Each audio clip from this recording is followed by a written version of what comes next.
దశాబ్దాల తరబడి పాలమూరు జిల్లాలో ప్రాజెక్టులు పేరు మారిపోయింది. దాని ఎవడు కల్వకుర్తి, నెట్టంపాడు, భీమా, కోయిల్ సాగర్ అంటలేరుగా. వాటి పేరే పెండింగ్ ప్రాజెక్టులు. ఆ పేరు ఎవరు తెచ్చిండ్రు? ఇదే ఘనత వహించిన కాంగ్రెస్ తెలుగుదేశంలో పుణ్యం. ప్రాజెక్టుల పేరు మర్చిపోయినరు. పెండింగ్ ప్రాజెక్టులు పూర్తి చేయాలని పాదయాత్ర, పెండింగ్ ప్రాజెక్టులు పూర్తి చేయాలని నిరాహార దీక్ష.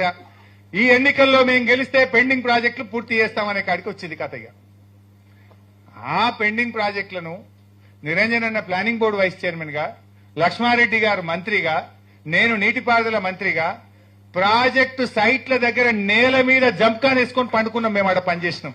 పరుపులు వేసుకోలే, మంచాలు వేసుకోలే. మేము జంప్కాన్ వేసుకొని మేము ప్రాజెక్ట్ సైట్లలో పండుకొని రాత్రింబవళ్లు పనిచేస్తే ఇవాళ పెండింగ్ ప్రాజెక్టులను రన్నింగ్ ప్రాజెక్టులుగా మార్చి 4,000 కోట్ల రూపాయలు ఖర్చు పెట్టి 8 లక్షల ఎకరాలు ఆ వలసల జిల్లా పాలమూరు జిల్లాకు నీళ్లిచ్చింది కేసీఆర్ ప్రభుత్వం, బీఆర్ఎస్ ప్రభుత్వం.